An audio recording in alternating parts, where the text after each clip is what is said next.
I'm looking today at Psalm 34, and the amazing thing about this psalm is it's the context of David. And David at that time is pretending to be insane before Abimelech, who drove him away, and he left. And he's in the midst of a very difficult situation. He's basically pretended madness in order to protect himself, and he definitely is going through one of those trials of his earlier life. And so much of David's refining process and development is through all these intense, difficult times that precede him being successful and being in charge, and it going so well. And it's very much his refining process before kingship. And I'm going to read some of Psalm 34. It says this: I will extol the Lord at all times. His praise will always be on my lips. I will glory in the Lord. Let the afflicted hear and rejoice. Glorify the Lord with me. Let us exalt his name together. I sought the Lord, and he answered me, and he delivered me from all my fears. Those who look to him are radiant. Their faces are never covered with shame. This poor man called, and the Lord heard him. He saved him out of all his troubles. The angel of the Lord encamps around those who fear him, and he delivers them. For David, that was a very interesting statement about the angel of the Lord encamping around those who fear him, and he delivers them. It was something which he experienced, something that he engaged with in a very real way. What's amazing about the Psalms is that they talk about real lived experiences. And I find that challenging. I can't say that I've been through some of the experiences that David went through. Maybe, like everybody, we've all been through tough times.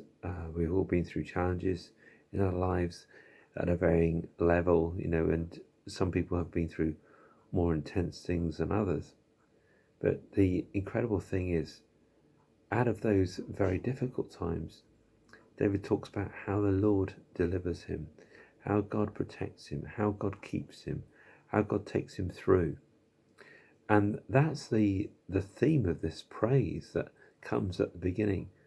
I'll extol the Lord at all times. I would extol the Lord at a convenient moment. I extol God when it's going okay. I'll thank God when generally things are pretty smooth. No, I'll extol the Lord at all times. It's a decision, it's a choice, it's a declaration, it's something that he has decided to determine in his heart. His praise will always be on my lips, he says in verse 1 again. There's a choice element to this, and I find that challenging.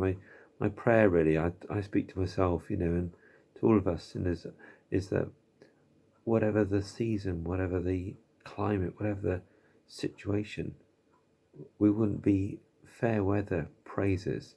We wouldn't be people who thank God when it's going easier only, but we learn to thank God when it's not so easy.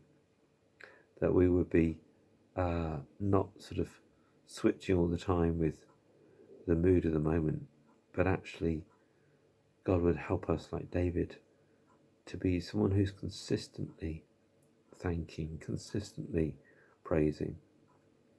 And the benefit of the times that are more difficult is that the sense of choice is obviously very real. We have to make a choice to praise God.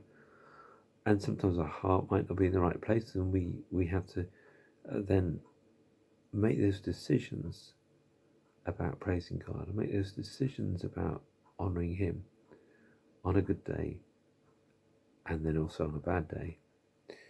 And I love the way in which David says, glorify the Lord with me, let us exalt his name together. He encourages it to be a group activity. He encourages it to be a corporate thing, a shared experience, something that we can join in. And he says, let the afflicted hear and rejoice. He wants to encourage those who are having a bad time to join in with others. Maybe some are doing it better than others. Maybe some are coping better. Maybe some are having an easier day, and those who are having a difficult day can join them. It's a joint thing, and we can share and encourage one another, because there are days when we need other people around us to spur us on, to pull us up. And I love the way that he just reaffirms God's kindness and faithfulness. I sought the Lord and he answered me. He delivered me from all my fears. Those who look to him are radiant. Their faces are never covered with shame. They're not covered with shame because God doesn't let them down. God is really faithful. The Lord is able to deliver us from fears. And as we seek him, he'll answer. It's not always easy. It's not always necessarily immediate. It's not always a comfortable ride. But my prayer today is that we'll be able to join with others in that process of thanking God. We'll be able to thank God through thick and thin, through the ups and downs, the good and bad. That we'll know the faithfulness of God, that we'll know the truth, that story, that real life story, that lived experience of the angel of the Lord encamping around us, of being saved from our troubles, of being delivered from our fears, of knowing that the Lord answers. May that be our experience. May that be that my experience, your experience, the experience of all of us. Really testifying, really recognizing that God has been faithful to us, and we can trust him through every circumstance.